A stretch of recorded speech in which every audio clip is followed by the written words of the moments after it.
بسم اللہ الرحمن الرحیم نحمدہ ونصلی علی رسولہ الکریم اما بعد فاعوذ باللہ من الشیطان الرجیم بسم اللہ الرحمن الرحیم قل آپ فرما دیجئے، آپ فرمائیے، یا اہل الکتاب، اے اہل کتاب، لستم نہیں ہو تم، علی شیئن کسی چیز پر، یعنی ہدایت پر نہیں ہو، کسی راہ پر نہیں ہو تم، حتی یہاں تک کہ تقیموا تم قائم کرو، تورات کو یعنی عمل سے بھی قائم کرو، والانجیل اور انجیل کو۔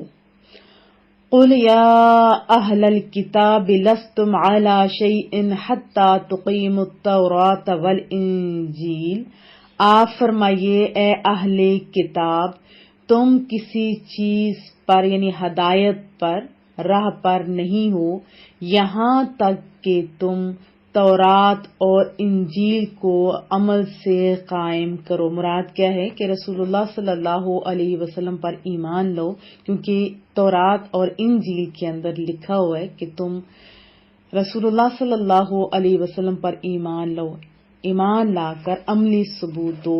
وما انزل الیکم، اور جو آپ پر نازل کیا گیا ہے، من ربکم تمہارے رب کریم کی جانب سے، وما انزل الیکم من ربکم، اور جو تمہاری طرف تمہارے رب کریم کی جانب سے اتارا گیا ہے۔ اے اہل کتاب، جب تک تم تورات اور انجیل کو اور جو کتابیں تمہارے رب کریم کی طرف سے تم لوگوں پر نازل ہوئیں ان کو قائم نہ رکھو گے، کچھ بھی ہدایت نہیں پا سکتے، کسی بھی راہ پر نہیں ہو سکتے، یعنی ہدایت کی راہ پر نہیں ہو سکتے۔ وَلَا يَزِيدَنَّ، اور البتہ زیادہ کرے گا، بڑھا دے گا، کس میں، کثیرن بہتوں کو، منہم ان میں سے، ما انزل الیک جو آپ کی طرف نازل کیا گیا ہے، من ربک آپ کے رب کریم کی طرف سے، طغیانن سرکشی میں، بغاوت میں، بکفرا اور کفر میں، انکار میں۔ وَلَا يَزِيدَنَّ كَثِيرًا مِّنْهُمْ مَا أُنزِلَ إِلَيْكَ مِن رَّبِّكَ طُغْيَانًا وَكُفْرًا، اور ضرور بڑھا دے گا اکثر کو ان میں سے جو آپ کی طرف آپ کے رب کریم کی طرف سے نازل کیا گیا، کس میں بڑھا دے گا، سرکشی میں اور کفر میں، یعنی جو آپ کی طرف نازل ہوا وہ جیسے سنیں گے تو ان کے ضد سرکشی اور انکار میں اضافہ ہو جائے گا۔ پھر پہلے ہی سمجھا دیا، فلا تأسا، پس نہ افسوس کیجئے، پس آپ غم نہ کھائیے، افسوس نہ کیجئے، علی القوم الکافرین، قوم کفار پر، یعنی جو انکار کرتے ہیں ان پر۔ فلا تأس علی القوم الکافرین، پس آپ قوم کفار پر افسوس نہ کریں۔ ان الذین آمنوا، بے شک جو لوگ ایمان لائے، والذین ہادوا، اور وہ لوگ جو یہودی ہوئے، والصابئون، اور جو ستارہ پرست یا بے دین، اس کے بارے میں بہت ساری الگ الگ اقوال ہیں، تو صابی ہم کہہ دیتے ہیں، اور صابی، والنصارى، اور نصارى، من آمن، جو کوئی ایمان لائے، باللہ اللہ تعالی پر، والیوم الآخر، اور قیامت کے دن پر، یوم آخرت پر، وعمل صالحا، اور عمل صالح کرے، نیک اعمال کرے، اچھے اعمال کرے، پسندیدہ اعمال کرے، فلا خوف علیہم، تو ان پر کوئی خوف نہیں ہوگا، ولا هم یحزنون، اور نہ وہ حزن یعنی غمناک ہوں گے، غمگین ہوں گے، پریشان ہوں گے۔ ان الذین آمنوا والذین هادوا والصابئون والنصارى من آمن باللہ والیوم الآخر وعمل صالحا فلا خوف علیہم ولا هم یحزنون.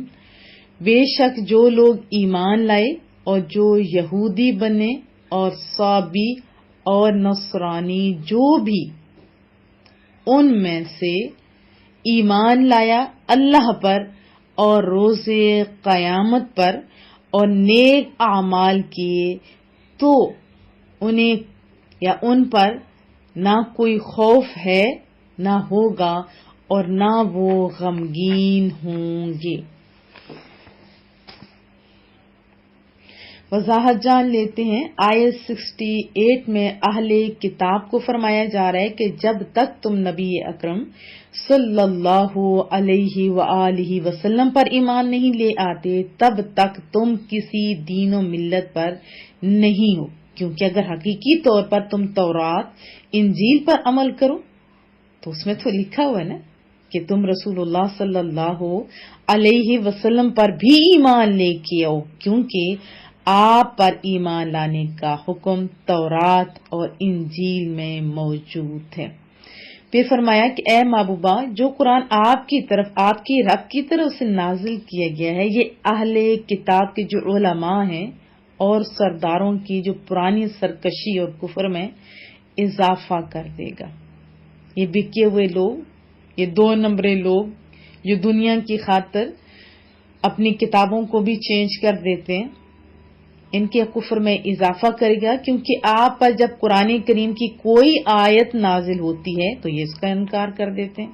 تو اس طرح یہ اپنے کفر اور سرکشی میں اور زیادہ سخت ہو جاتے ہیں. اس لیے محبوبہ جو یہودی آپ کی نبوت کا انکار کر رہے ہیں، آپ پر ایمان نہیں لا رہے ہیں، ان کی وجہ سے آپ غم زدہ نہ ہوں. اللہ اکبر. اللہ تسلیاں دے رہے اپنے محبوب کو، کیونکہ رسول اللہ صلی اللہ علیہ وسلم خوش اس بات پہ ہوتے تھے کس پہ؟ جب کوئی ایمان لاتا تھا، جب کوئی اچھے اعمال کرتا تھا. اور جو ایمان نہیں لاتا تھا جب ان کو غلط کام کرتے دیکھتے تو محبوب پریشان ہو جاتے تھے. تو اللہ پاک تسلیاں دے رہا ہے محبوبہ آپ غم زدہ نہ ہوں، کیونکہ ان کے اس کفر کا وبال انہی پر پڑے گا. اس سے پچھلی آیت میں تو یہ تھا نا، آپ نے تو ڈیوٹی جو تھی وہ دینی ہے وہ دے دیں، اور انہوں نے بڑے آسان طریقے سے دی.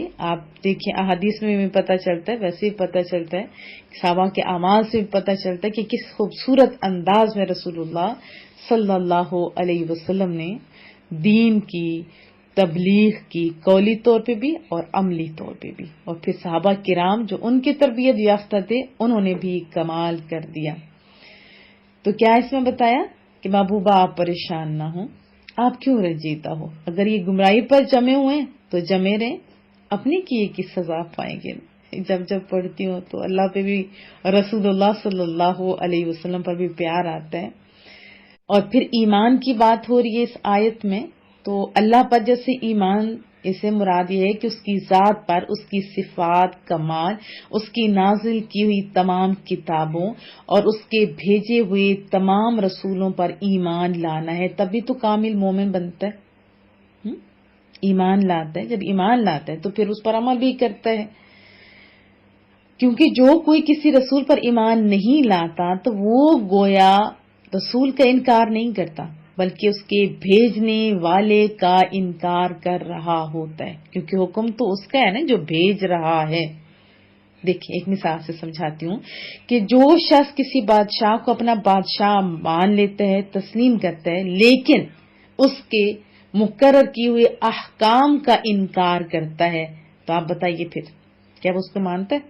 یقیناً اس بادشاہ کے حکم کے خلاف علم بغاوت بلند کر رہا ہے. ایسی بات ہے نا.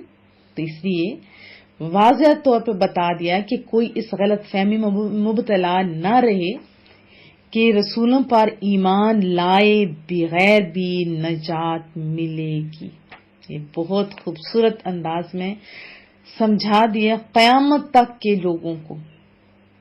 یہ میرا حکم ہے اللہ کیا فرما رہا ہے؟ یہ میرا حکم ہے، رسولوں پر ایمان لاؤ اور ان کی اہمیت بھی جانو، ان سے محبت بھی کرو. اگر ایسا کرو گے تو کامیابیاں تمہارا مقدر بن جائیں گی. کیونکہ اس میں انعام کی بھی تو بات ہو رہی ہے نا، کہ جو ایمان لایا دنیا میں بھی برائیوں سے بچا رہا، اللہ کے احکامات کے مطابق جب زندگی بسر کرے گا تو پچھلی آیات میں ہم نے پڑھا تھا کہ دنیاوی بھی اسے کامیابیاں ہوں گی اور اخروی بھی. یہاں دوبارہ بھی کہا جا رہا ہے کہ جو اللہ پر، یوم آخرت پر ایمان لاتا ہے، پھر عمل صالح بھی کرتا ہے، عمل صالح بھی کرتا ہے، تو بہت بڑا انعام ہے. کیا؟ انہیں کوئی خوف نہیں ہوگا، نہ وہ کبھی غمگین ہوں گے. آپ ذرا اپنی طرف، اپنی فیملیز کی طرف دیکھیں، کیا سارے خوش ہیں؟ ہم تو ایمان والے ہیں نا، ایسی بات. کیا خوش ہیں؟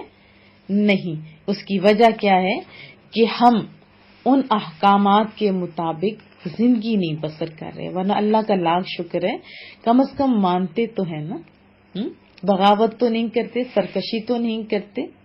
ہاں تھوڑے سست ہیں، اور مجھے امید ہے انشاءاللہ تعالی ہم لوگ اس سستی کو دور کریں گے. کیا میں توقع رکھوں؟ اور عملی طور پہ اللہ اور اس کے رسول کے احکامات پر عمل کریں گے، دیکھیے گا کامیابیاں آپ کا مقدر ہوں گے. غیر مسلموں کو اگر وہ ایمان لاتے یہ کرتے ہیں تو ان کو اگر اللہ ستھرا کر کے کامیابیاں دے سکتے ہیں تو اس کا تو قانون ہے. اپنے تو مانگے تو زیادہ بندہ دیتا ہے نا. آپ تو اللہ کے اپنے ہو. قرآن کریم میں بہت ساری جگہ پہ آپ کو اللہ آپ کی ایمان کی وجہ سے مخاطب کرتا ہے، یا ایھا الذین آمنو. کتنی مزے کی ہے یہ مخاطب ہونا ہے. مجھے تو بڑا اچھا لگتا ہے، دل کہتا ہے اونچا سے کہوں جی اللہ جی سن رہی ہوں.